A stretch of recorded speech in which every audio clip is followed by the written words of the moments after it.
And that's one thing the federation needs to do better on, is just like making sure that, like, for people coming out from outside, we look like we need to be there. Like, we look like we belong in Europe, or we belong, like, our players belong in you know, in the top leagues in the world, or like our national team needs to be competing at that level. You know?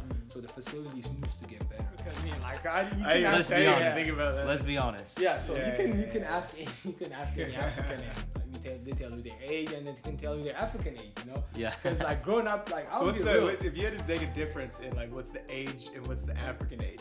Yeah, so I mean, like, you you're could be 22. Like, Subtract you 5 actually years. 22? and you could be like 27, 28. Okay. Yeah. So that, you know, take 6. Yeah. The thing is, like, they look 22 though. Like, if I shave my beard, I would look 17. So you're telling me I'm 25 in African years? Oh, if you couldn't say you were 18, who would believe that? Like, you know, My you man. can go play under 18. My man, Abdul, give me a contract, bro. Give me a contract. Now you just gotta look at the whole tournament in general and be like, what's going on? Yeah. This is like the tournament to look at if you want to look at African talent. Yeah. And there's a lot of European scouts, coaches. It's hard to take it Top seriously. level, yeah. Yeah. Like, and me and you are talking about it here, and imagine what Pep Guardiola and Jurgen Klopp and all these European clubs are talking about. Like, how are you gonna watch teams win games like this? Yeah. And think about who's the best player, or who should I look at? Or like, you're not even gonna be interested in watching the game.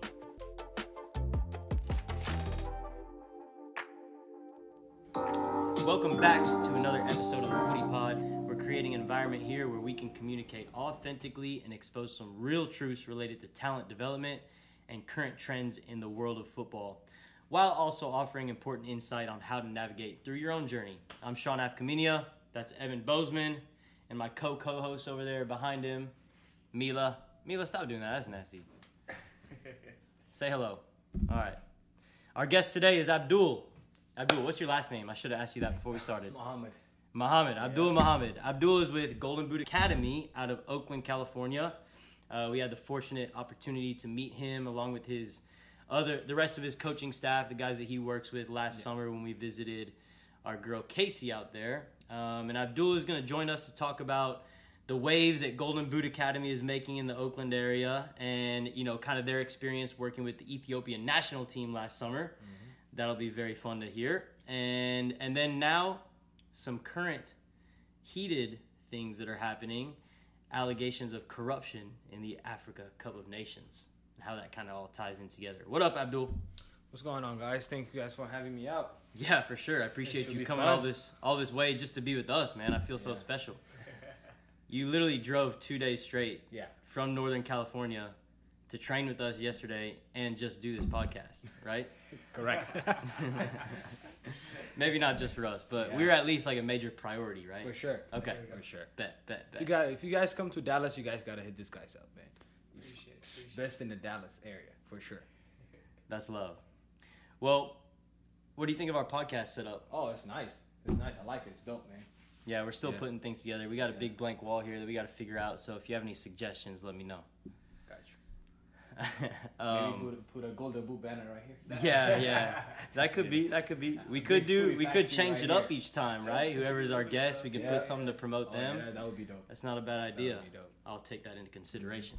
So Abdul, why don't we just start? You know, you tell us a little bit about your upbringing, kind of like your ties to Oakland, you know, and how you got started with Golden Boot.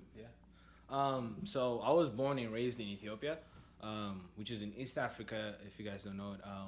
So I grew up in Oakland. I grew up in Ethiopia, played football, soccer my entire life. Came here when I was 17, moved to Oakland. So that's where I've been since I moved here. And pretty much just all I've known is just soccer. You know, when I first came, I started playing at Oakland International High School. There's a very, very good program. Not just a team, it's just more than soccer. It's Soccer Without Borders. So it's a program, and they go basically find like newcomers to the country, and they help you with school, soccer, just being social with people. There's a lot of kids in that program that don't even speak English.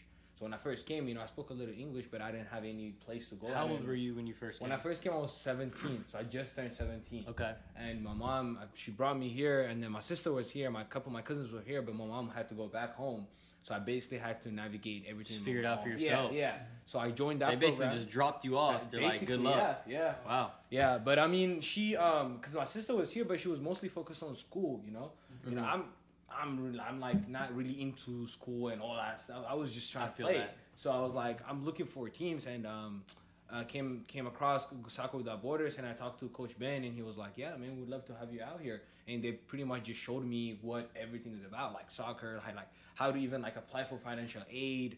What college is, bro? That seems like pretty Stuff you never simple. have to worry Exactly, about. but when I came here, I didn't know how to go to college. Like I didn't know I didn't even know if there was a community college. I thought like you had to apply to a college and just go to a 4-year college, or you're not gonna go to college at all. Right? So they basically just helped me navigate through life, and then that's where I met most of my friends that I'm really like close to right now. That's where I met one of the like my good friends. Like he's like my brother right now, Johannes Harrison, one of the coaches that plays for the Oakland Roots. He's like a big brother to me because I've never had somebody just show me the path, and he's still like leading me. Because if you think about it, it's funny because he went to Soccer Without Borders and he played there, and I played there, and then he went to Holy Names. I went to Holy Names and played there, and then he went to the Roots, and I was trying to go to the Roots and was trying to the second team. So he basically just helped me. Following his path. Yeah, I was just following his footsteps, Yeah. and that's where I met most people that are very, very valuable to me in my life. And then after that, went to community college, played 2 years in community college, transferred to 4-year Holy Names, and then I played 2 years there. And right when I was transferring, that's when I met Goose. So we had a little Ethiopian community soccer games, like pickup games that was going on Saturdays. And that's where I met him, and we were just, chopping it up. And because at the time he was going to SF State. So he was playing there, so I told him I wanted to play for SF State. And he was like, yeah, it's good, I got you. And then we went to a couple of practices for local teams. And then from there, I was like, yeah, like I need to train if I want to play at SF State at that level. Like I need to get better. And then he's like, yeah, you can come out and train with us. And Johannes used to have this little free trainings every Friday. So what Golden Boot is always about is for the community, because it's trying to help guys like me that are interested in playing but really can't afford it. Like, Sure. At the time I could not afford a $40 session. I was barely paying my rent, I was just going to school and making that some adds money. up. Yeah, exactly. It's not just $40, but you got to train twice a week. Yeah. And so I was just training by myself, and I'm like, yeah, like I would love to train with you guys, but I can't afford it. Yeah. And so Johannes used to have like this little group, like all my friends and stuff. We used to train on Fridays for free. So he would just help us out like, for an hour, but nobody was committed enough. So I used to work at SF in SF at Salesforce. So I used to be an intern there. So I was working as a computer software programmer. Oh, So wow. I was an intern there on my senior year of high school, because I was with this program called GenesisWorks. So they helped me out getting that internship and stuff. And then I used to go to SF, go to work right after school. I used to go to work and then come back and then train with him every Friday. So I used to take BART, I used to take the train, come back, take the bus, boom, to do that commute every day. And if y'all aren't familiar with like the Bay Area, like that's not just an easy commute from San Francisco to Oakland. It's not that far, but like you got to go across the bridge. Like there's traffic. Like it's not easy. Yeah. So I had to take the train, come back, take the bus, and then go to training, and then go home, do it all over again. But then the guys weren't that committed. So Johannes was just like, yeah, if you guys don't want to do it anymore, I'm not going to come here waste my time. Yeah. And he stopped doing it. So now I had to hit up Johannes personally, and I'm like, I still want to train. And he's like, okay, come out and train. And then Goose was like, yeah, you guys can come out and train. And I trained with him a couple of times, and then he's like, oh, you got to start paying. So I was like, I can't afford it. So I used to I remember I used to train, and I was just like, be like, okay, I got you. I would just run out. And he chase after me like, where's my $20? At the time, they were just charging $20 for training. They just started too. So I was like, I mean, I can train and I can't afford it, so I can help you guys out. I can clean up after, or help you guys set up. Train like the little 4 or 5 year olds, help you guys, because when they train like the big pros and stuff, I can help you guys get the balls, all that. And he's like, yeah, it's cool. And then I can hop in some sessions, they wouldn't do a private session for me, but I'll hop into sessions with other players. And then that's how I just started with them. And then Sounds like a fair trade-off. It was. And they were like brothers to me. I was their little brother too. I would just hang out at the field all day with them, and not even just train. We would just talk and just watch them coach, and I learned a lot of things from them. I mean, that's it. Just being in that environment, even if you're not getting the direct one-on-one training, just being in that environment, touching the ball, and also translating what helping the players that you're training, that's going to help you develop as a player too. Yeah. for sure. So that, like I said, like just being in that environment, you just see the game in a different way. Because when we played, there's one way to see the game, and then when you're just watching, when somebody coaches, and then when you coach, it's like a whole new different world, you know? Like you see the mistakes that you make in the game, but you're not actually playing it. Like somebody else is making that mistake, and you be like, oh, I do this too in the game, but I don't see it because you can't really judge yourself like that. Yeah, unless you So have and stuff. so when they give out pointers to be like, oh, check your shoulder like this, or drop into this space, or open up your body this way, I'll be like, oh, I need to do that too, because he's a midfielder, I'm a midfielder, but I don't do that in a game. Maybe if I do that next time, I'll be, you know. So that helped me a lot, especially just watching them for a couple months before I started coaching. I'm like, okay, this is what they want. Like, this is the philosophy. Like, I need to follow this. Or like the players, this is how they react to different situations. So when I started coaching, and then when I started doing like privates, like for real, like I was just like, boom, you know. I mean, we all had the passion, so it wasn't hard for us to just be involved. So because we're so involved when we coach, like we're just like with the players, like we're running with them, yelling, like doing as much, if not more, work than the players sometimes, you know. So I'm like, okay, like this is like we need to have intensity into this. So I'm like, that's they taught me a lot, man. Like they guided me through this private training world, like when I first started, and I was like 19, 18 at the time. Oh, wow. Man, so, I love that. You just created your own path. Like, yeah, for sure. 100%. That's like that's something that everyone could take something from. It's like, you know, you knock on the doors don't open. Well, are you just gonna quit? Are you gonna turn around and you know, find a different path? Or are you gonna like stay with what you want to do, stick to what you want to do, but just find a different route to get it, you know? And that's exactly what you did. Yeah. How long you been with them now? So now, almost 4 years? Yeah. So when you started training with them, Golden Boot was already a thing?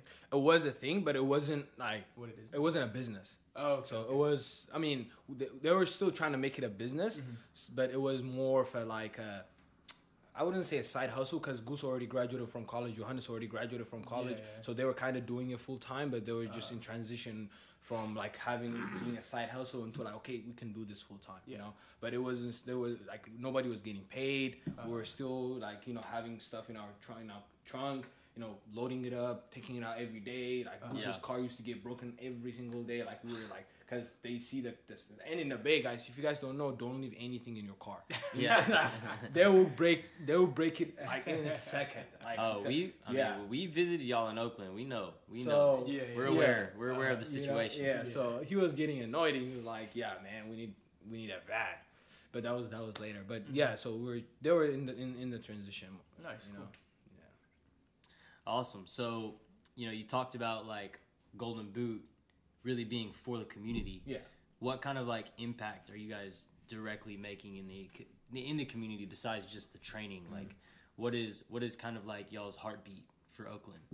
So, for sure. So, like I said, Golden Boot. I mean, if you guys go to the website and read our like about page, we basically just focus on like the community, because like I said, Golden Boot brought out people like me. Like I was part of that community. Yeah. You know, I had nothing going on for me at the time. I just came here to the US. I don't know anything, and I met this guys, and they took me under their wings. So more than just training the kids, we try to get people to follow their dreams, you know, like to chase their dreams basically, because there are players that want to be professional players. There are players that want to be coaches, private trainers. So we just basically guide them through how to be a coach, how to be a professional player. I mean, because the passion is already there. There's a lot of talented kids in Oakland, man. And it's just sad because most of them, they just drift out and go, you know, hang out with the wrong people and then end up on the wrong side of town and, you know, get into all that life, because you've seen Oakland, you know, it's not it's not all pretty, because there's parts that are very, you know, sketchy. It looks like it's getting better, though. It's getting better, starting to gentrify certain areas a little bit, like. But still, like, the real, like, Oakland is, like, you know, when you go deep in, like, East Oakland and stuff like that, like, you know, I have a couple of friends that I've played soccer with me that are super talented, bro, but they're just hang out with the wrong people, like I said, and then just hang out. Trapped. Yeah, and then trapped in the system. So, you know, Golden Boot, we have, you know, like, just mention some examples. Like, we have free camps that we do, like, just free sessions that we do. Like, we just announced it on Instagram. Anybody can come join and do a free session, like free shooting, finishing drills, and finishing session. And then we Soccer Without Borders is one of our partners, so we just go and help them out, and then we go help local teams coach, you know, local kids. And then there's a team we work with, Oakland Soccer Club. So Oakland Soccer Club is the team that we play. Me, Goose, and Neb. We play on that team. So they have a very good youth system. They don't charge for their kids. So they have a good competitive. They're playing a competitive league, but they don't charge for the kids. So for the kids to play that team. So we work with them. We help them out and stuff like that. We donate stuff. We take stuff back home to Ethiopia, which we originally are from, and we help kids back there and stuff like that. So at the end of the day, man, like you just gotta give back because we have a lot. At this time we're grateful, so we just gotta keep pulling people up. Yeah, coaches, players, whatever it is, just they want to follow their dreams. Just gotta help that, support that. Hell yeah, man! Yeah. I really love what y'all are doing. Like you guys. And Footy Factory, like we're very similar. Yeah. The types of people that we are, but also the way that we've kind of built our brand and what we're trying to do with it, like the impact we're trying to make. And I think, obviously because of the environment that you guys in, like the things that you guys are doing to make that deep impact, maybe a little bit different from what we're doing, but ultimately it's all to create more positive energy and to help the next generation. Yeah. And so, like I said, I love what y'all do because, you guys and us, we're very like-minded, and I think that's why we connected so well. And even just that first meeting, we knew that it wasn't going to be our last. Yeah, for sure. So it's awesome that you're here with us right now, and looking forward to doing more with you guys in the future. For sure. Yeah. So you guys are doing a good job changing the culture of soccer in Oakland, like really trying to help people out that aren't as fortunate and give them opportunities, which is great. What are like some long-term goals for you guys? Obviously our long-term goal would be to have our own place, like to have our own facility where we, everybody can come, train, stuff like that. But it's just in general, just being that place that you want to go for training, for personal training, just build a brand so it's like known in nationally, internationally, have connections with people so we can help, bring people, our kids, make their dreams come true.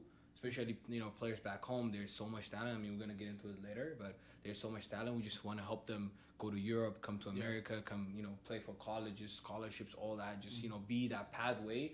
Because when I was younger, but if I had this training, I would, it would have been different. That's what we say every time. But the thing is, but we people just when I was young, I didn't have this, that, but they're not doing anything about it. Like to help the youngsters now, So we're trying to be that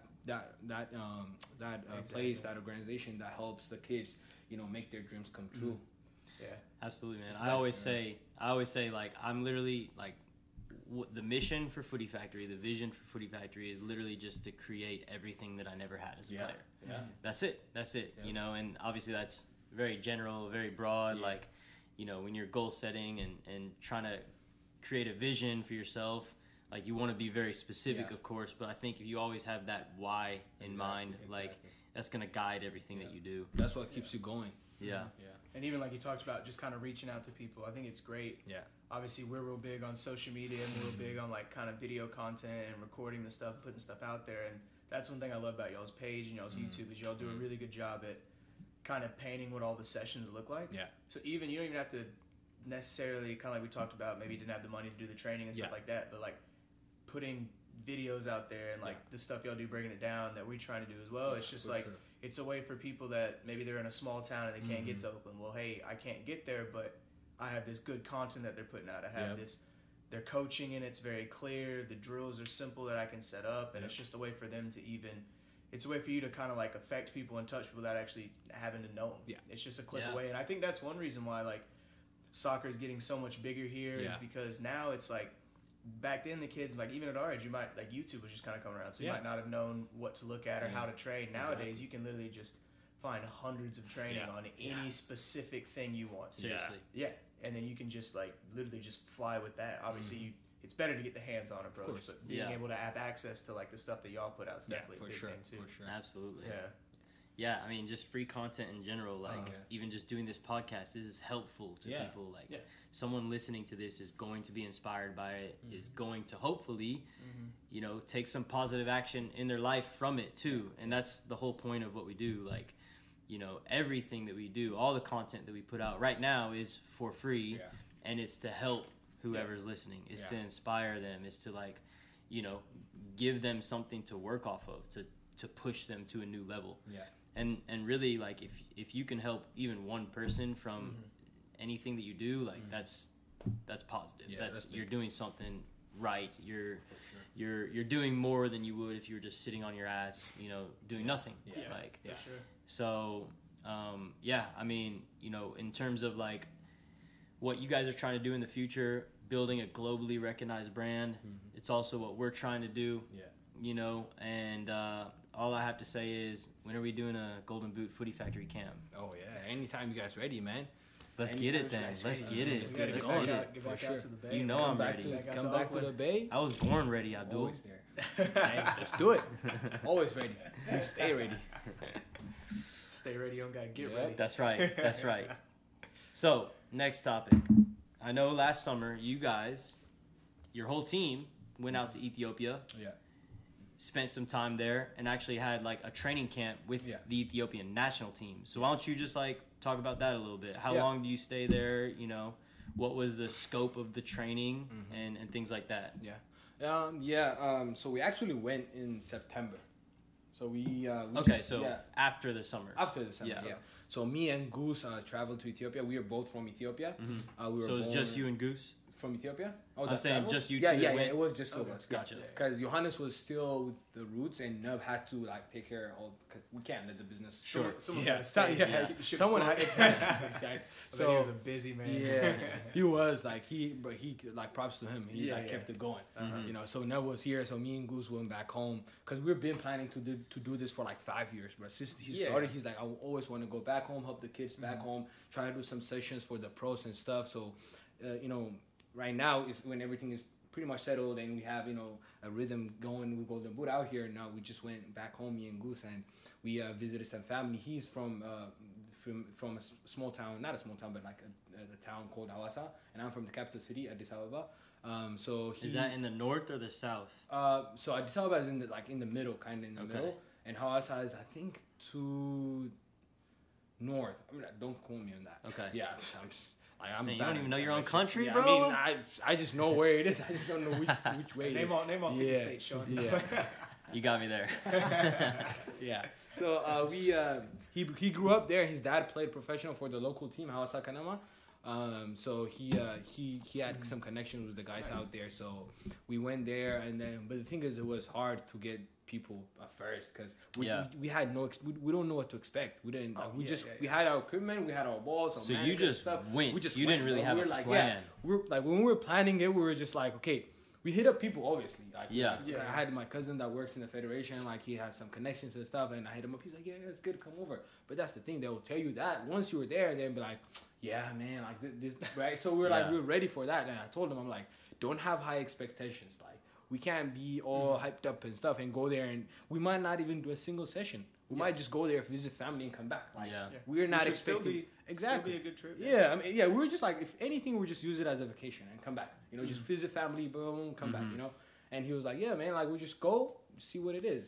And then we went, like forget about training the national team. We were just trying to get one player to train. That's it. Like, we're like, okay, let's get a single professional player that is known in the country. Get a good content, get a video, get some photos, and then we're out. Yeah. And then we went.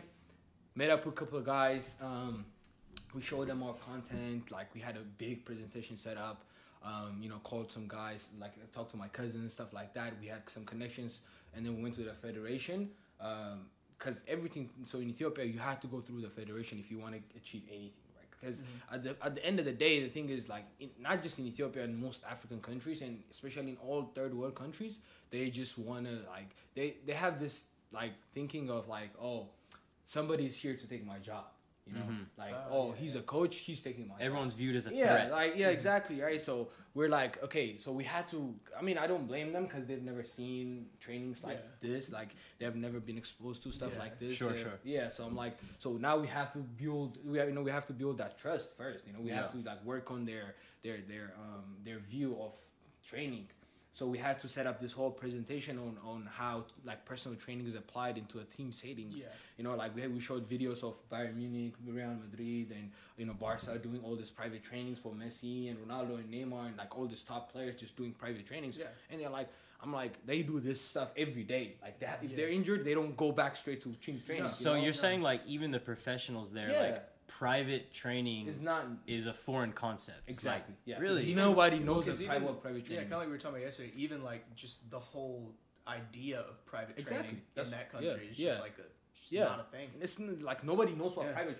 Like you don't go, you go to a park and out here and you see a kid have a couple of cones and dribble around cones and shooting, right? Yeah. You don't see that back home. Everybody's just playing street soccer. That's how we grew up. Right? Of course. Yeah. So we don't know what private training is. There's no one-on-one personal. But you'd think like once they've gotten to a professional level, they've been exposed to something like that. No, that's the problem.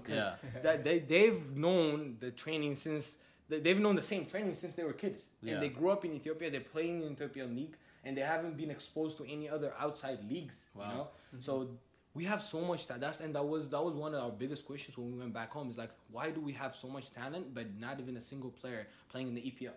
There's Nigerian players. There's Cameroon players. You watch the African Cup right now. I was watching Cote d'Ivoire versus Egypt right now. From those 24 or 22 players from each team, at least 15, 16 of them plays in Europe. In top teams. Talk about Kiese, Pepe, Aurier for Cote d'Ivoire in the Premier League. And a lot of them will go early. Like they were born in their respective countries, but like they moved to Europe at like 9, 10, 11 or whatever. Because there is the opportunity there for them. And we're like, we have so much talent, and we play like beautiful soccer, bro. Like it's the game, like the soccer we play is like tiki taka style. Like it's enjoyable to watch, but we don't make it out. Why? Because we don't have the right trainings. Because we don't have the structured trainings. And we're trying to. That's one of the questions we asked when we went back. We're like, okay, how do we solve this? You know, what do we need to work on? First is the mindset, right? So we went to the federation, talked to the people. We're like, okay, we are here to do this, and thankfully right now it's changing. Because they're hiring a lot more younger guys as coaches, as leaders in the federation and stuff, and they view the game in a different way. Like we talked about, like social media is a big part right now, so they're kind of exposed to it. They they see it online and stuff. They watch the games and they know the modern game is all about technique. You have to be technical. You see Van Dijk dribbling through players. You see the keepers taking clean touches, and it's not like anymore like, oh, you're a center back, all you do is defend. No, you're a center back, you need to be technical, So I think, like you're saying, it's the only sport where you have to be trained to play every position on the field. Yeah, exactly. Yeah. So that's the thing. So we're like, okay, we need to have a position specific training. Yeah. Not just the whole team. We can't have the center back and the striker doing the same thing the whole training. No. Like that's not gonna work. Like you want the striker doing finishing, a lot of finishing. But a lot of their individual training should look the same up to a certain point. Yeah. Like, would you agree with that? Yeah, when they're growing up. When they're younger, like in their fundamental stages, as they're developing their technique, like just getting comfortable with the ball, like the training is pretty much all the same. Yeah. But then once you get to that level, then it should be a little bit more positioned. Yeah. So when we're talking about the professional coaches, we had a meeting with them and we're like, okay, this is how we you see how you separate the striker with the defender. You do this stuff with the defenders, you do this stuff with the strikers. Yeah. And then you bring them together and then run your own tactical session. Like we're not out here to be a head coach. Like we're not out here to run a whole team tactical session. Like we just take 3 strikers and then have them shoot have them take 100 shots. From 100 shots, if they score 30 today, tomorrow they might score 50. That's an improvement. Yeah. That's a huge step, Like you show them the right techniques, like you show them how to make the runs in the box, like the things that we think is very basic is like the things that they ignore, like the details, right? Yeah. That's why they're not very efficient in front of the goal, is because they're not making the right movements before they get to that ball, because they would never get to that ball, Yeah. So all that little details was like, we were like, okay, this is how you do it. And then when we came down to the youth level, we were like, okay, they're so talented. Like you see them, like because I remember when I was young, like we used to play soccer like the whole day damn near. Like we go to school in the morning, we play soccer. Like lunchtime, we play soccer. After school, play soccer. We go home, we threw our backpacks, we were on the field just playing. But it was just street soccer. So we were like technical, like we were in like there's natural talent, you can see that. But like when you talk about like specific techniques, like there's no refinement exactly, to it. Like there's no like you need to like get it like hammer that into their you know, because once they get that and they get that structure, when they grow up, it's easy for them. Like they get to Europe, let's say they come to America, it's easier for them to go into that system, you know. So that's what we're trying to basically work on. That was our main mission when we went there, and so we had this support from the federation and stuff like that. And I mean, like it was huge because we, like I said, we didn't expect anything, you know. Yeah. So let's just rewind real quick. So you said that you had a connection with the federation. You had a cousin that worked in the federation. Is that right? Yeah, no. So not directly there, but he's been around. The thing is, like, he's back there is you gotta know someone that knows someone that knows someone that can get you somewhere. So he was the guy for sure. So through him you were able to kind of through him and other people knock down some other doors and just kind of make your way in to talk to the people that you needed to talk to in order to have the opportunity to get in front of the national team. Basically. Not just the national team. So we wanted to do some club trainings. So the team, the Awasa Kanama, where Gusu's dad played at. That team, we got the contact for the coach, and we hit him up, and we were like, okay, we're here trying to do this stuff. And then he went and talked to him, and he was like, yeah, I would love you guys to I would love for you guys to come out and do a session. And Gus was in Awasa at the time. I was back in the capital city, so I flew out there, and then we run a session for them. So the coach is very like super like, progressive minded. Like he's kind of like on y'all's level. Yeah. So we were like, oh man, that's dope. Like that was one of the guys that we met. Is like, oh yeah, I love this. This is what we need. Like this is why our players are not doing this. He's training. I bet that was like really encouraging. Oh yeah, because we never met people like that. So we were like, oh yeah, that's dope. You meet people that are just stuck in their ways. Yeah, exactly. Yeah, some of the people we met, they were like, oh no, I have my own plan. Like I do my own training sessions. I don't need you guys. Oh, you like some guys, they look at you and they're like, how old are you? I'm like, I'm 23. He's like, so you're 23, you want to be my coach? You want to take my job? I'm like, that's like not what we're talking about here. Like my age is like doesn't have to, you know. He's like, how come you were a coach and you were very young? I'm like, what does that got to do with anything? You know. So it's, but the guy, he was cool, so he let us run a session for his team. We did a couple of sessions for him, and then we through some people we got the coach, we got the head coach for the national team. We got his number and we hit him up. Nice. And then we actually met. There was a dinner set up for some journalists. Like some fundraising thing, so we met him there and we talked to him and we're like, we'd love to have a meeting with you. So he invited us to a meeting, and we presented our ideas, like what we want to do and stuff like that. And luckily, they were going to a camp for the World Cup qualifications. Yeah. So they had 4 games that they would play to qualify for the first round of World Cup qualifications. So they were going to a camp in like a week, right? So that was the best time for us to be there. So he was like, yeah, I'll invite you guys one of the days and we come run a session for the national team. And we were like, no way. Like that was like, because when I was growing up, I was to watch the national team on TV, and I'm like, like I would not even think about it, like not even just train them. I wouldn't even think about being in a stadium watching the game, you know? Yeah. So that was crazy for us. Sounds like all the pieces just fell together for you at the exact right time. But like, it's not that they just magically appeared. Like you guys did a lot of groundwork to make that happen. Like you took a big risk, even just going out there, not having a plan, not having anything set up. And you just went. And when you got there, you got to work. Yep. Like, and you figured it out. Really? So first 2 weeks, we did not do any sessions. We had all our stuff still packed. Yeah. Like all the balls in the back. Everything is, we were like, what's going on, man? Like, you're getting ready to go back home. We were like, okay, we might as well just give everything away and just go to our families and just chill and then go back when the trip is done, you know? Yeah. So because we were hitting people up, and some of the replies. How'd you get all your equipment out there, by the way? You just take it. So you just take it at extra luggage. So we just put everything in a luggage, and then we paid extra $1,000 for all the extra equipment. Wow. Yeah, just to fly it out there, you know? But that was the least of our worries. Yeah. We just want to go back and help the people out. So. Because and then we called some coaches, and we're like, yeah, man, like we're trying to do this session for you, like this free session for your team. You learn something from us, and we'll learn something from you. Like it's a free session. We're not charging anybody. We're just trying to introduce this new like training idea. And he's like, oh, what am I gonna get? Like we're like you're gonna get training, man. Yeah. I'm like, we just told you. Mean, like knowledge wise or like material wise? No, material wise. What am I gonna get? Like I need some balls. I need some shirts. I need this. I'm like we're trying to help you here, like we didn't. And then Goose was like, you know what, like forget it, like we're not doing any sessions, we're going back home. I'm like, nah, like relax, it's okay, like we get, like so we're like, yeah, man, like because I told him, like, we got to be ready for this. That's because this is a new thing coming in, like, to a country that have known, like, football for their whole lives. And you were trying to, like, not change, but, like, introduce this new idea. So you got to be patient with people. Like, you got to work with them. You got to, like, you know, find ways around. And then eventually we got to the first team. Like, the Al-Sadd Kanama, the coach was very supportive. And then we got to the national team. And then we got to some of the older players that played there. Now they're coaches. And then we were talking to them and stuff. They were super dope and they were super cool about it. Because some of them, they actually came to the U.S. and played here a little bit. So they knew what we were talking about.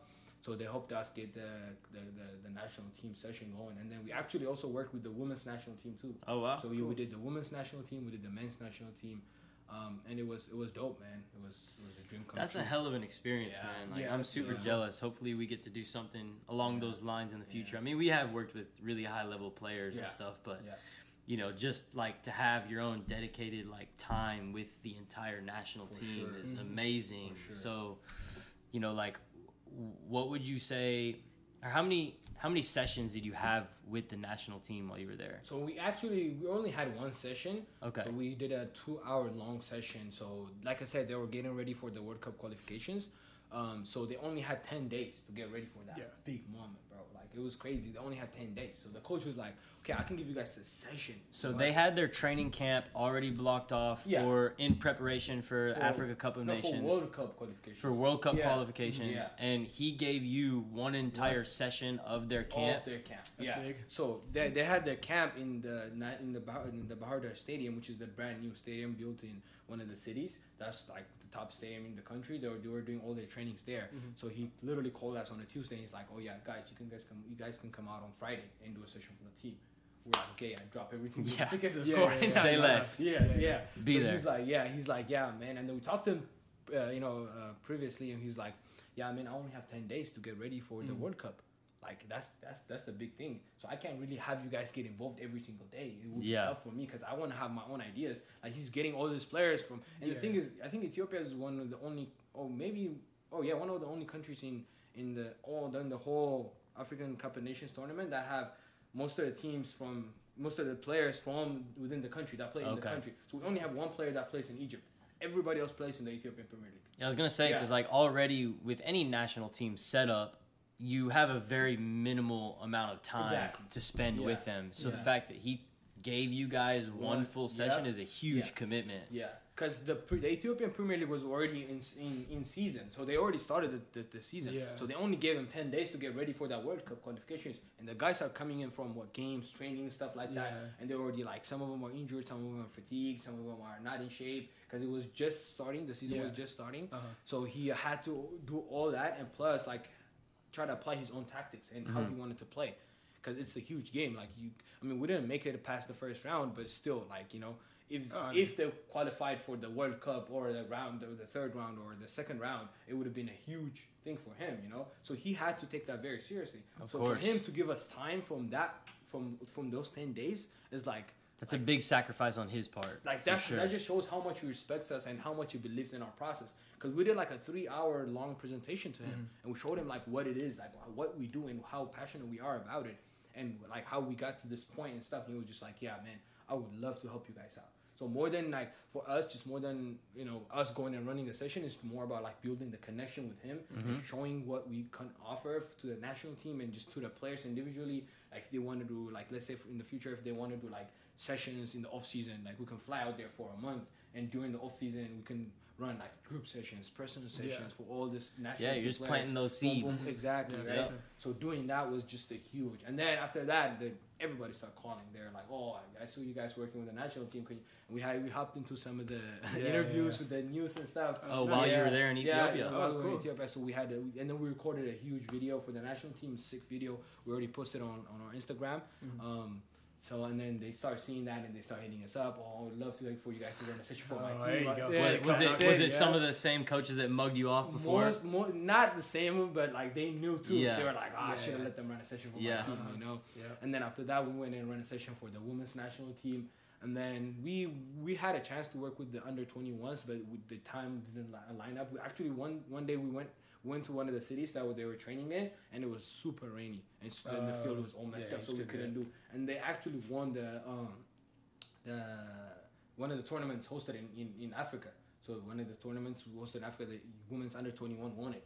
So we had a chance to train them, but the time just couldn't line up. So we had a good time, man. That's awesome. That's a good lesson right there in that story. Is like rejection is just a redirection. That's all it is.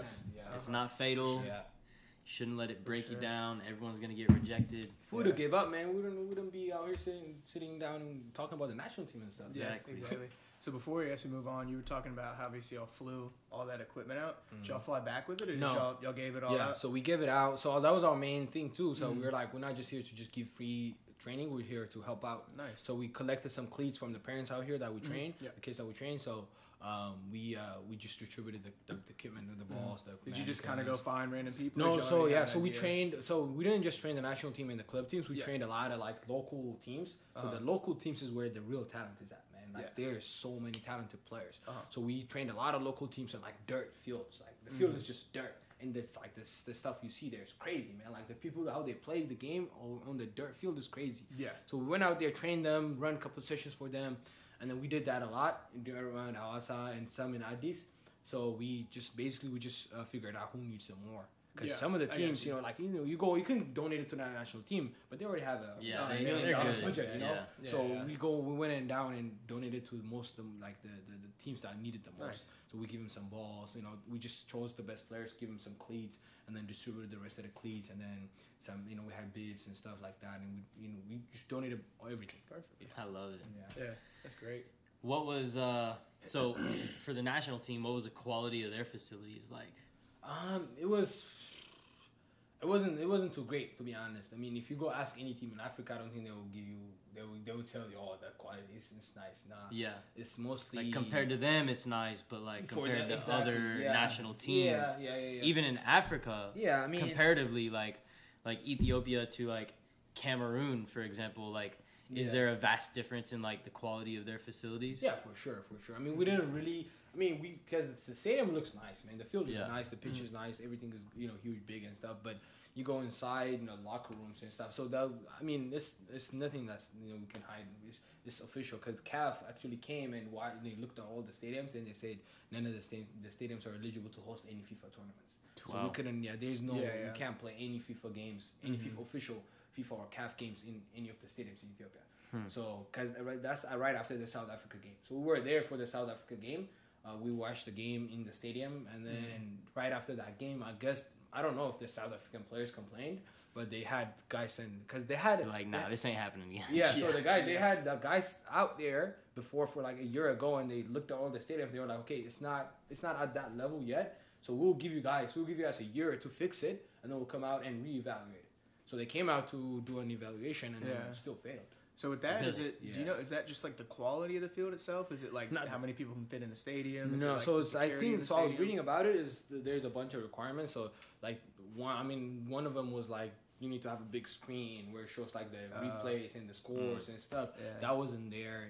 Like the facilities around the stadium. Like how far is the whole the hotels? Like even like for the fans, like there is no food available for the fans. There is no like drinks and stuff. I'm sure there's like safety regulations. Exactly, things safety like that, regulations. Like entering and exiting the stadium, like making sure that the structure of the stadium is sound and everything. Yeah, the build of the stadium actually is nice, but even the field, the pitch wasn't well taken care of and stuff like that. The locker rooms, they weren't up to standards. There's a locker room, but it's not up to FIFA standard. Because there's talking about like Nigeria and like Cameroon and like teams that have competed at the highest stage in the World Cup coming to your country and eventually talking about Ethiopia hosting a African Cup of Nations or the World Cup. And if you're talking about that, you need to have a stadium that's up to that standard, So just like, and that's one thing the federation needs to do better on is just like making sure that, like, for people coming out from outside, we look like we need to be there. Like we look like we belong in Europe or we belong like our players belong in the top leagues in the world, or like our national team needs to be competing at that level. So the facilities needs to get better, man. Like, 'cause, I mean, I don't think it's a funding issue, to be honest, because there's a lot of money going into the business right now. There's players getting paid a lot of money. Really? Yeah, they get paid good, man, like right now. So there's players getting paid good in the country. Because right now, I think the past 2 seasons, starting in 2020, Super Sports, DSTV. I don't know if you guys are familiar with that, but that's the biggest network in Africa that shows they picked up Premier Leagues and all this area and all stuff. That's how it's like how cable and stuff out here, Yeah. So they sponsor the Ethiopian Premier League. So they host. Nice. They got those broadcasting budgets in. Yeah, so they're getting a lot of money. Yeah. Right? So I don't think that's the problem. It's just how they distribute it. Yeah. I feel like that's the Interesting. huge. Yeah, because they're Africa, man. There's there's holes everywhere. So just making sure that that's all filled up and stuff. It's just gonna take a while, but I think we're getting there. It's for sure better. How how far off from being able to host like a Cup of Nations game or a World Cup game? How far off? I don't think it's that far off. Yeah, so one of the stadiums in Addis, the main stadium, Salabad Stadium is getting reconstructed. So they're doing it all over again. So I feel like they're gonna do that pretty nice, Yeah. And now, because at the time, I guess there was a war going on in the country. I mean, it still is. Yeah. So there's a huge. I was gonna ask about that. That's crazy. Yeah. So there's a huge. Yeah. So there's a huge man. political unrest going on even right now. But for the most part, especially in Addis and in the main cities that I'm talking about, it's pretty chill because there's a huge military presence. It's very secure and stuff. But still, the money's maybe going somewhere else, or they're not really focused on this football, because people are losing their lives, man. Like people are dying, people are starving and stuff like that.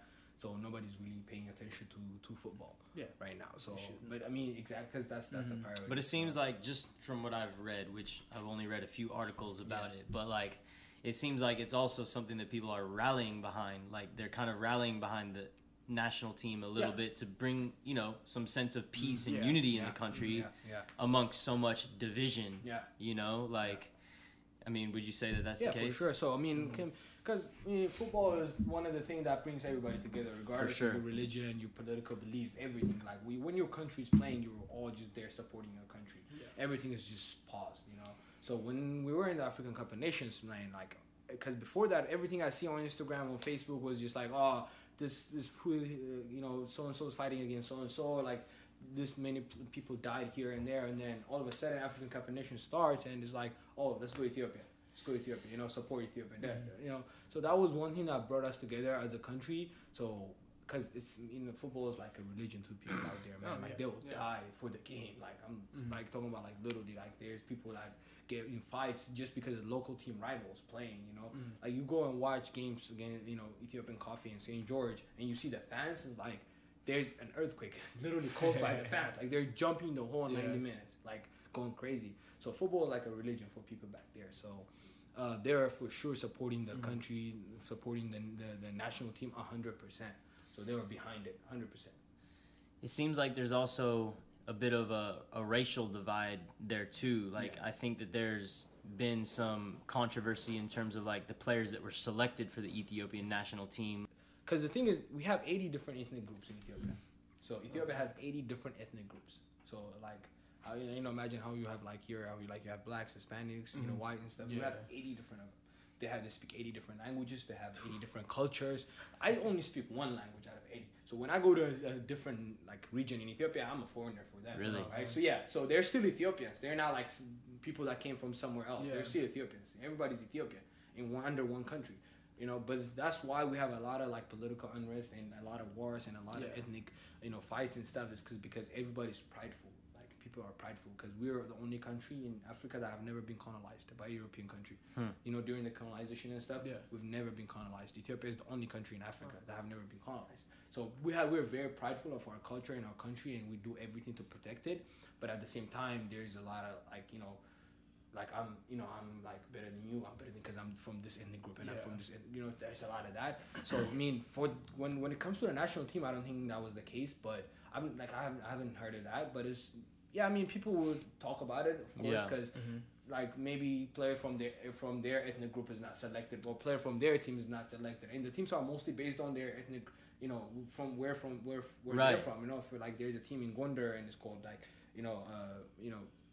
Gondar, and from Bahar Dar, from Hausa, all this, the team that I'm calling is all the different ethnic groups, right? Okay, so if a player is not selected from their local team, they'll be like, oh, he's not selected because he's from here. You know, he's not selected because he's from this part. You know, and maybe it's that, but I don't think that's an issue. Yeah, of course. Like the coach is not thinking about that. He's taking the best players. Yeah, sure. You know, that's. And it's a very young team too. Like you look at it, it's a very young team. What is the average age? That was one of my questions actually. And then my second part to that is how many are actually that age? Yeah. So I mean, Africa, man, like let's be honest. Think about that. Let's be honest. Yeah. So you can ask any African and they tell you their age, and then they can tell you their African age. You know. Yeah. Because like growing up, like so what's if you had to make a difference in like what's the age and what's the African age? Yeah, so I mean, like, you you're could be 22. Like, subtract 5 years. 22? And you could be like 27, 28. Okay, I got yeah. So that would take 6 years. Yeah. The thing is, like, they look 22, though. Like, if I shave my beard, I would look 17. So you're telling me I'm 25 in African years? Oh, if you can say you're 18, who would believe you? Like, you know, my you man. can go play under 18. My man, Abdul, give me a contract, bro. Give me a contract. Try to get some of these TV rights. For real. You know I could step into that national team. Hey, for sure, 100%. Dude, that's funny, 100%, man. But yeah, that's If how I it was is, 22, though. if I was 22, for sure. Yeah, there's a lot of room for growth. Yeah. See the knees There's a lot of wobbling. potential. There's a lot of potential. No knee surgeries, never happened. Oh, man. We Just 22, walk we in. fresh, baby. Just walk We in. fresh. Boom. So That's how it is. Medical history does not exist. Nothing. But I mean, even when I came to this country, I didn't even know what my birthday was. To be honest, bro. Really? Like, yeah, I figured out when my birthday was when I filled out an application for a passport. No way. Wow. Yeah, That's crazy. like I didn't know when I was born. Like I knew. So like they what told you month- your birthday. Exactly. So you knew And like a my general mom could age. be like, oh, we were out because I'm 97, right? She would be like, oh, you were 92 or you were in 2000. Like I wouldn't know. You know? So That's yeah. wild. So that's the thing, like Yeah. people don't really like, especially like people that are like a little older. Like you go ask my dad, like how old are you? Like maybe 50, maybe 60, man. You never know, man. Yeah. Maybe 60, sometimes 50. Like So it's like, I mean, you we're can't joking tell. about it and Yeah, stuff. yeah, Like, that's and, real- and a that's lot how of it is. people joke about Yeah. like, Yeah, you know, I don't know, what's that kid who's like 13 that got signed for Celtic or something? Oh, one of this is soap. No, Not so the cool. I don't know. Dembele thing. Dembele, yeah. Something like that, where Yeah, yeah. or it might be another kid that. Or was it like a Philadelphia Union player or something like that? He was like I know 14, the one. I but know he's the one you're just talking about. Where it's he's a just Celtic yeah, kid and he's yeah. like massive. he's just a Yeah. monster, bro. Yeah. There's like no way that you are 14 years old. Yeah, people develop, man. So it's like we're joking about it and stuff, but like it's probably like 100% facts that Yeah. he's 25 years old or something like Yeah, that. you never know, you know. Yeah. That's the thing too. Like you go back home and you see players playing for like 12 years and they're claiming they're 29. I'm like, bro, there's no way you started playing when you were 12. Like you didn't start playing professional when you were 12, you know. Like, so I'm like, you know, it's that's how it is though, because like. I think one of the problems was like the pay wasn't that good, so you can't really just play for 5 years or 10 years and retire. Yeah. You gotta keep playing to make ends meet. You know, you gotta keep playing to feed your family. Yeah. Because that's the only thing you've known since you were little. Like you Right. never, because it's very hard to quit that and go find a real job, like a real job as they say it back home. Because my mom used to tell me, she's like, "Oh, you think you're gonna chase a ball around and make money? Like that's what you're gonna do your whole life?" I'm like, yeah, I mean, that's how I'm trying to make money. She's like, no, you need to go to college, get a degree, be a this. I mean, my parents are not like super, like they're like pretty cool, they're chill. They're like, as long as you go to college and finish college, I don't care what you do. You can do whatever you want. Just go to school though. Just go to school. Even if you don't use it, just go to school, finish it, because it will be experience. Good, just good to have it. I'm like, yeah. But most of the parents in Africa, African, like in general, like immigrant parents in general, they want you to go to school. Oh yeah. Like sports is not even like being a professional is not even like a question, like you don't even bring that up in a conversation. So that's how it is. So you just gotta keep playing until you can. Yeah. So because you need to make money. Well, I'm definitely strongly considering switching my citizenship to Ethiopian. Yeah, So we'll welcome you. It's good. So with like I guess not to like obviously knock on the Ethiopian national team. What like level would you compare them at to like a team like over here, if that makes sense? Like are they like technically are they as sound as like like an MLS team, or would it be like like an Oakland Roots type of team, or Yeah, I mean, it's just the tactical that's not there. So Yeah. like I don't know if you guys watch the games in the African Cup of Nations, but we play good. Like even the World Cup. So go and watch the World Cup qualification games against Ghana. We only lost 1-0 because of a goalie mistake. He literally shot the ball from like 40 yards, and the goalie tried to catch it, slipped through his hands. But we literally dominated the whole game. I'm talking about like Ghana, like Thomas Partey from Arsenal plays there. Like you know, that's a country who's gone to the quarterfinals of the World Cup a couple of times. So like, we played against them, and they played. They played like we always have most of the more of the ball every time. We have possession of the game, and we literally control the game. The only problem, like he said, is tactics. Yeah, right? So that's when we were watching was we were not tactically or like our soccer IQ, I would say, is not at the level of like where it should be to play at that level yet. But there's huge difference from like 10 or 15 or 20 years ago and now. Is players are very like because the science is not as popular back home as it is here. Because here, Oakland Rouge, talking about Oakland Rouge and all USL and MLS teams, they have physios, they have recovery, like they have everything. Like go back home, you train, you go home, take a shower, that's it. That's done. Go to training the next day. That's it. You're good. There's no all that stuff. So even that is the huge, disadvantage for us.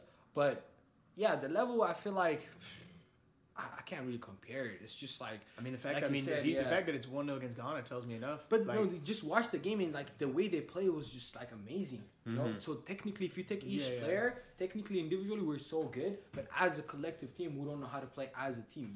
So we just need to work on that little piece, and I feel like it would be a very, very solid team moving forward. Because like I said, their age is very young, so we still have a big future. I feel like this is only the beginning for that team, because this is the first time we qualified, I believe, in 8 years. And we're one of the founders of the African Cup of Nations. The whole tournament. Wow. Yeah, we won it when we first started it. So really? Yeah, and it was us and a couple of other countries. We founded the tournament, and we were out of it for so long, and now we're back in it, and just shows you that what the new coach is trying to build, and he's super nice. Yeah, like it's like the way he plays, the way he motivates the players, the man management skill. Like he's so cool. Like he's just like a friend. Like you can just talk to him and stuff. He's like dope. It's a more modern approach than what they've had in the past. Because like back then when I think about like a coach back home, I'm thinking like this like military guy. Like, this guy like super still. Like he's like, oh, go run. And when I met him, he's like, guys, like you guys want to run a session? Go ahead. I'm not even gonna. He went out there and just started doing rondo with his other assistant coaches. I swear, like they were doing rondo like the whole session, and they were shooting around. He would just watch us for a little bit. He did not even get involved. He just talked to the players in the beginning. We did our own stuff, and then he came back and then talked to us, talked to the whole team. Boom, we did a little Ethiopia, and then we just. Sounds like they just need to like try to make the national team more of a priority in Ethiopia. Yeah. Where like they're spending more time together in their national team camps, and not as much time with their clubs necessarily. Yeah. Obviously, they have the commitment to their clubs, just like any other professional would. But plus, like I think they need to work on the youth a lot. Cause like I said, I'm talking about like these players are 20, 21, 22. Like these players are still like in their kind of like late development age. They can still get better. Yeah. But if you work on these players from 17 or 15 or 14. Or get them that tactics and like get them the style of play from that age. When they get to that level, they're already there. They're already boom. They just need to get stronger, faster, or whatever. But they're there, because they're not even focusing on the youth.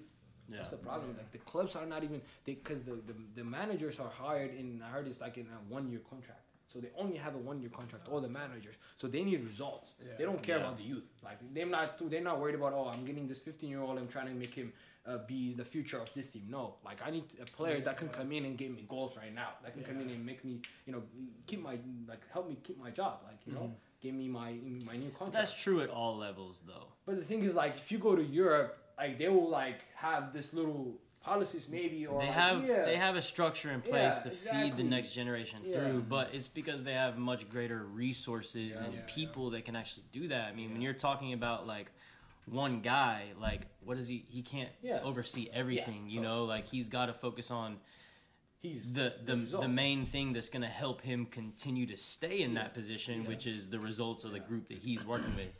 And then like once he sees success there, that ultimately can allow him to expand, bring people in to help him, start to put more structure in place at the foundational level. Like there's steps that you got to take. And for sure. But I mean, thing is just been going on for so long. Like people are really trying to make it pro from there into their local teams, and they can't really get there because you got to know people, or you got to do this and that, and that's the problem too. Like one of the biggest problems in Africa is like maybe like people are like not. I mean, right now it's getting so much better, but previously, even when I was there was a lot of corruption. There was a lot of like, you got to go through a lot of loops, to just get a trial or get in front of the coaches. You wouldn't get a chance unless you were like related to the coaching somehow, or you pay money to somebody that pays money with diagnosed guys.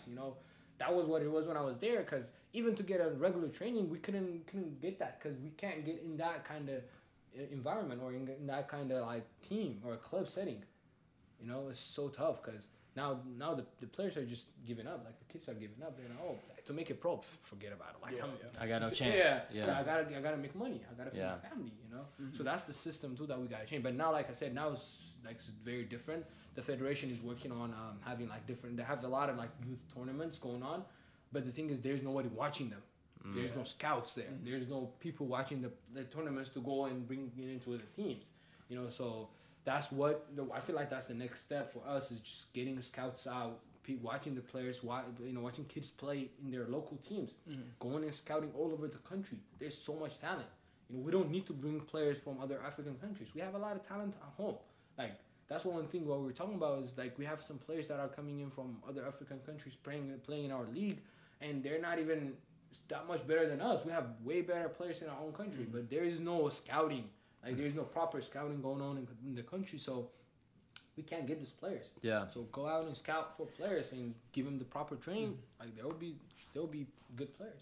Yeah, absolutely. I mean, it sounds like they're taking the right steps. And again, just based on what you said there at the end, like that's happening here too in the U.S. You know, like you talk about like colleges and things like that. Like I think generally at the Division I level, they're getting all the best American players that have been recognized at the youth level. Yeah. But then you start going down the ladder, and it's like a lot of really good American players now are getting left out because they're not really getting seen in their environment. Like, they play club or whatever, but coaches aren't going to see their games. Like, they're only looking at the top leagues. Yeah. MLS Next, ECNL, Girls Academy, those leagues are getting recognized. But if you play in any secondary level league, like you're not going to get seen unless you really put yourself out there. Yeah. And so because of that, now a lot of international players are coming in and taking those spots. Yeah. So it does happen at all levels in all countries. But, the important thing is that it's recognized, which it sounds like it is, and steps are being taken to like counterbalance that. For sure. But, I mean, that's like you said, it's a problem everywhere, and it needs to get fixed. But we're taking the right steps, and that's what matters. Yeah. But let's talk more about like you mentioned like the corruption in the country in terms of like soccer in general. Yeah. Like I mean, we're seeing it right now. Like in the Africa Cup of Nations right now, there have been 3 or 4 like major questionable incidents that have happened. Yeah. And I'll just talk about the first one. So in one of the first games, it was Mali versus Tunisia.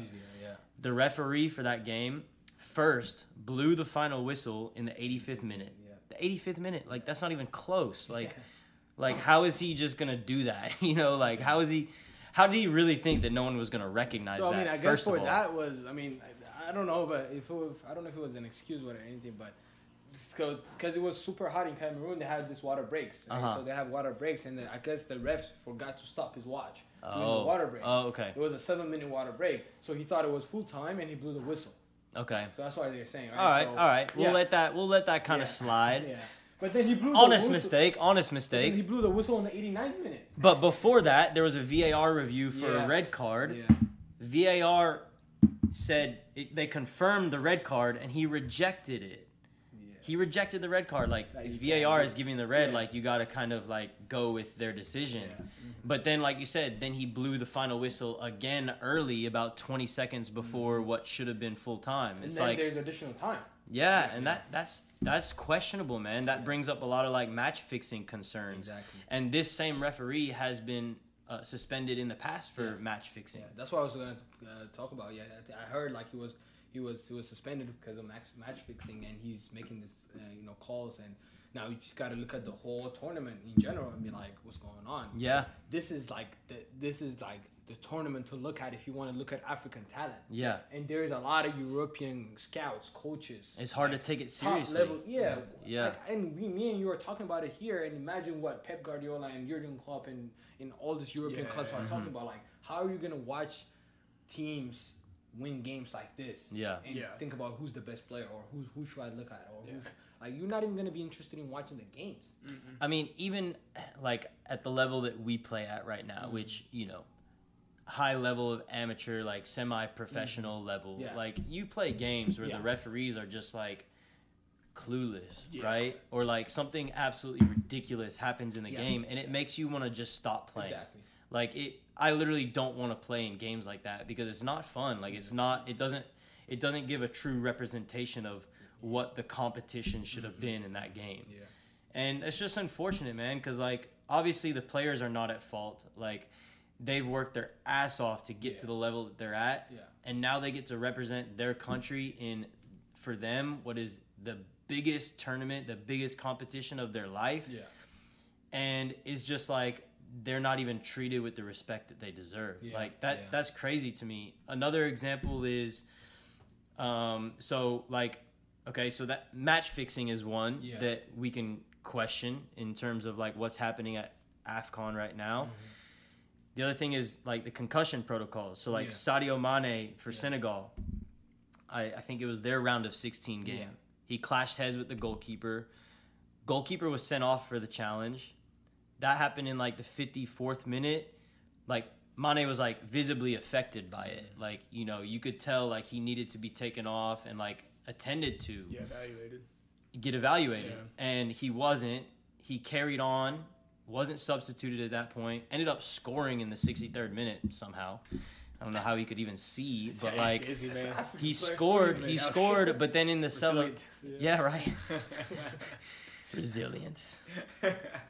But he scores and then in the celebration like goes to ground, like you know, he's on the ground, he's like still affected by the contact that was made, still not substituted at that point, and doesn't get taken off until the 70th minute. Like that's I mean, we did away with that in professional sports 5 years ago. You know what I mean? Yeah. Why are they so far behind? Like why was he not tended to in that moment? Like that's a serious matter, is head injuries. Like referees, when they see a head injury, even if it's obvious that the player is just embellishing the moment, like they stop it immediately because you have to. Like that's what they're told. Yeah.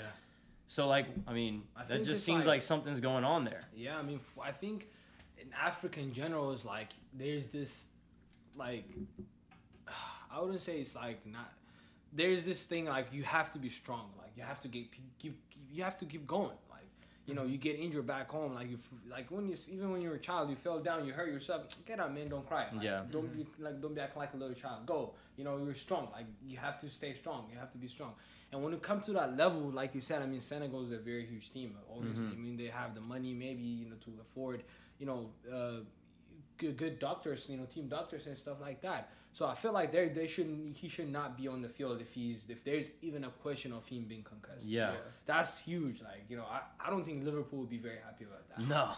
Imagine Liverpool looking at that. Like, exactly. Like if something like really did happen from him, like when he went down, like probably lawsuits stemming from that. That's like he very well could have been playing with a concussion for almost 20 minutes. Exactly. Like, so I mean, that's what I'm. That's the only thing I can think about is just like the coaches, even like the fans, are thinking like, oh no, like he's good, like let him play, like, it's. But that's not how it should be. Like you need to take care of your body first. You need to take care of especially a concussion. Players' health and well-being. Yeah. Like forget about the tournament, forget about the game. Like if he's not well, like you're not gonna. Even if you made it through that round, he's not gonna be available for the whole African Cup of Nations anymore, right? Mm-hmm. So I mean that's a huge, that's one of the biggest problems too. Like I don't think we have enough qualified doctors, even in any of the African teams, to be like a team doctor for the national team. Like it's. I mean we have enough qualified, educated doctors, but I don't know who gets those positions. Like I don't know how they get it. That's a question that's been there for a long time. Well, about who you right? Because there's there's players that are injured and they're out for the whole season.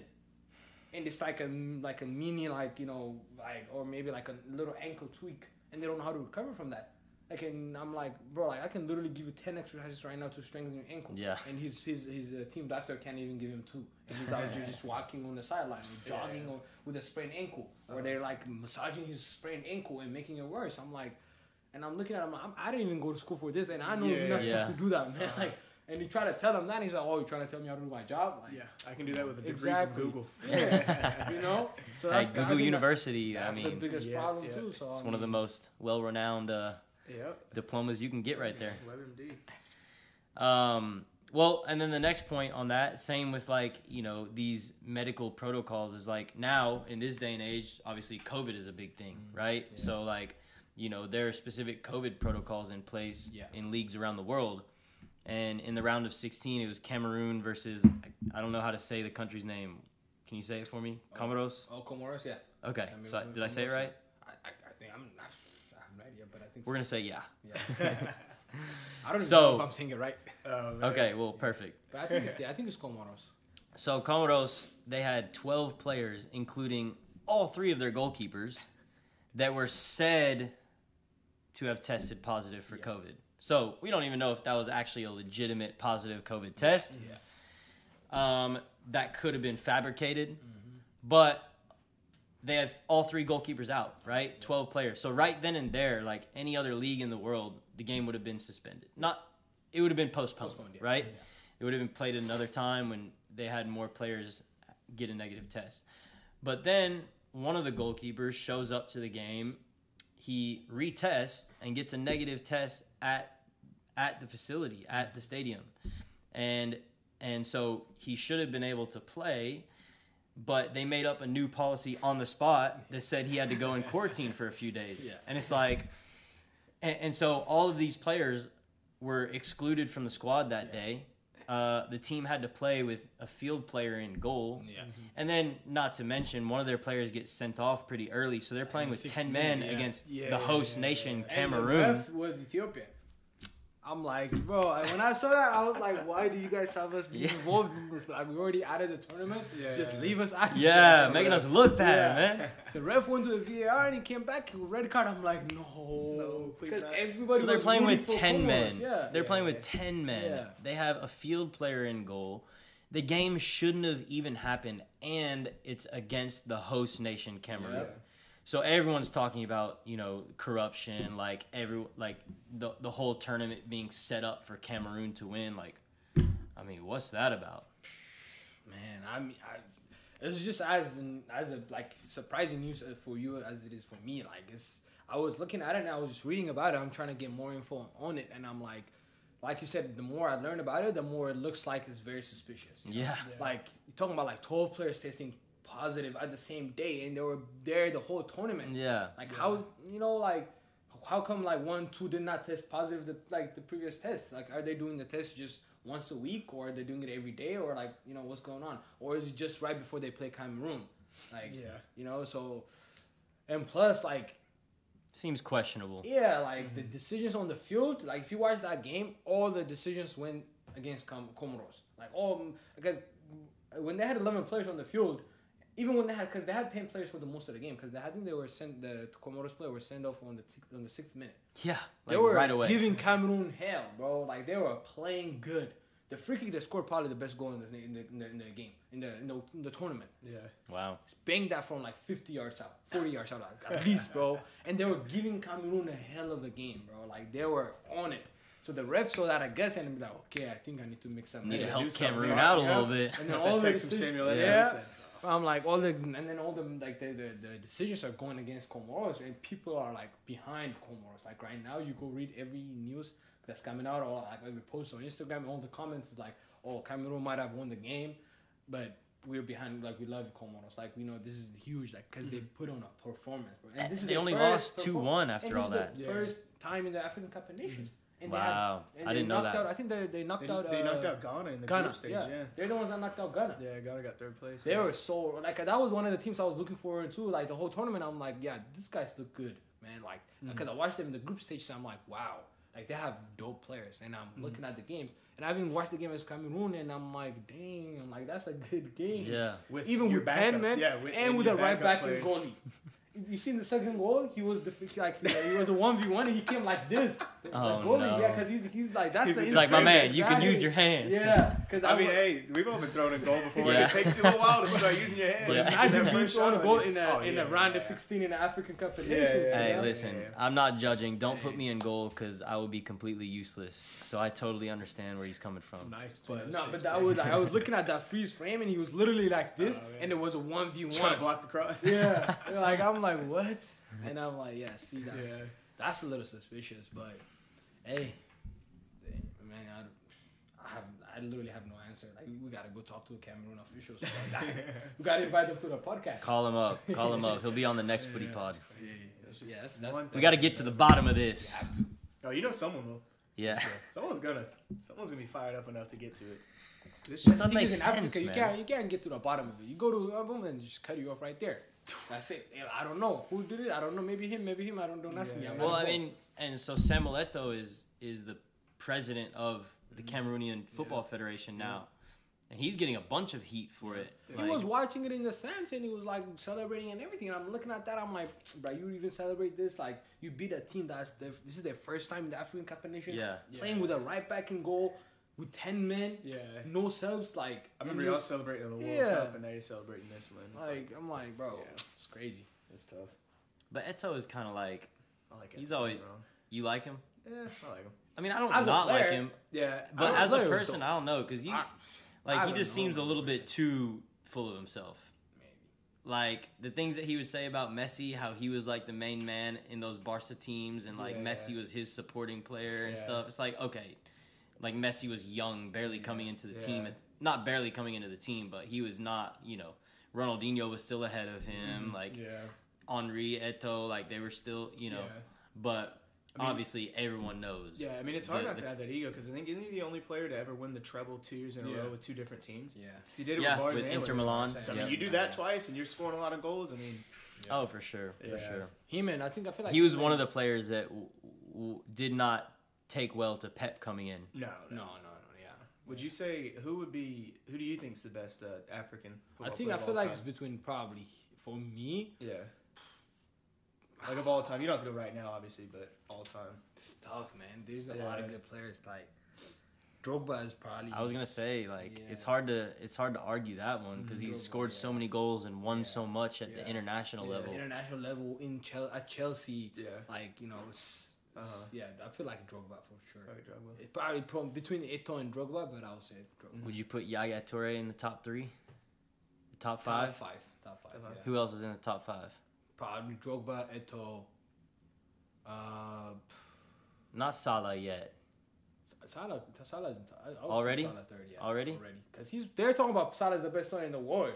Yeah. In he's- Africa. Yeah, like, he's best you player in the know, world yeah, right now. yeah, Either him or Benzema right now. yeah. So Salah is there for sure. Yaya Toure is there for sure. I can come up. I'm trying to think who a fifth one is. Yeah, Where'd Makalele play? He's French. He's French. yeah. Yeah. I'm trying to think But of, probably I would put Yeah. Mahrez. Mahrez. Yeah, Mahrez. I'll probably put bad, Mahrez dude. there. Yeah, he's cold. But the thing is, like, this is the place I watched a lot. Yeah. Yeah. Because Like, I mean, there was there's some like ballers back oh in yeah, the day. I forget his name. George Weah. Yeah, like all like Yeah, all yeah, those yeah. players. Uh-huh. They're not in my I didn't grow up watching. I think you it's it's So- hard. Like if we're gonna have that kind of a discussion, it's really hard to like take any player Yeah. from before Yeah. yeah. the 80s and Exactly. and say that they could be one of the Yeah. best because the level was just so Yeah. much different Yeah. back Did then. you guys watch the new Neymar documentary? I hated it. No way. I You didn't hated it.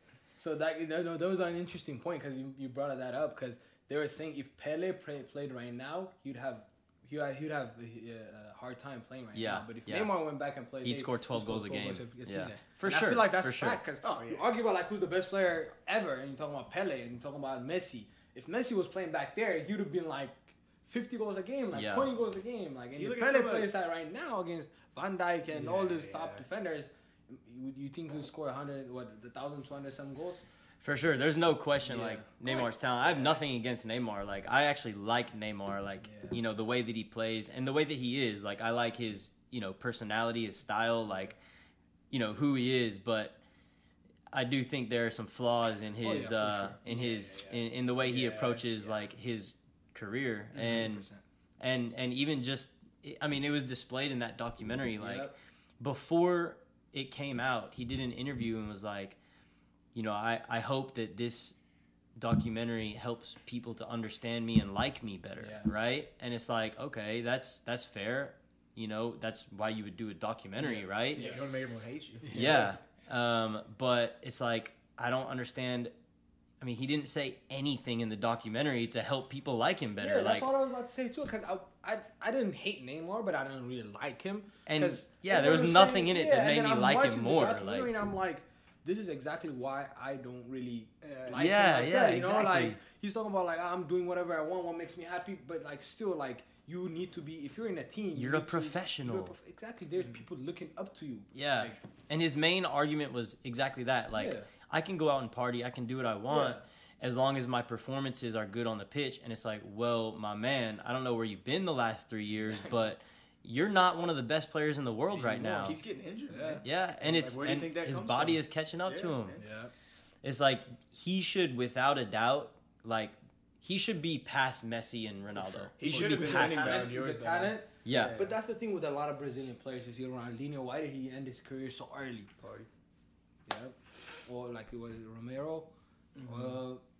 Neymar now. And like, I think one of the journalists in that interview was talking a lot of like, crap about him. And he was like, I feel like he's like, my biggest fear is for him to not reach his full potential. Yeah. And I feel like that's true. Like, I don't 100%. think he's probably going to be like his... I think he's past it, man. Huh? Oh, yeah. I mean, he's already been on the decline for the last 3 years. Now, he could still find it again. Like, he's still only 29. If he really, like, commits himself to, like, building up his body. Like, if you look at Messi, for example, like, when he was young, throughout his 20s, I mean, just very small, punitive, like, but in recent years, like, he's really built up his body. Like, his legs are strong. Like, he's cut up. Like, he's in better physical condition than he's ever been. His body. Like, Yeah. You don't go out and party every weekend, or you don't go out party in Brazil every That's the thing. He's never really taken care of his body on that level, but he's also never done anything to be a detriment to his own body either. Whereas, like, you look at Ronaldo, like, he's obviously never done anything detrimental to his body, but also he's been consistent in terms of taking care of his body from the beginning. This is only something like in the last few years that Messi has started to do. And you can see how that's going to help him like not revitalize. He never really lost it, but like just extend and prolong his career for a lot longer. Whereas, I mean, even in the documentary, they're talking about like Neymar only having 10 years left in his career. Well, at the rate he's going, he probably has a couple more years at the top level, and then he's going to go play like, in Qatar or in China or in the MLS just to cash in. Yeah, I mean, I feel like he's going to go to Miami. Yeah, well, because them saying 10 years, I think like kind of what you said, spot on. It's like those 10 years they're counting probably aren't like the 10 years like at the highest level. Exactly. Like, but I think what you said right there is going to be perfect, because it's still probably going to be 3 more years, 4 more years.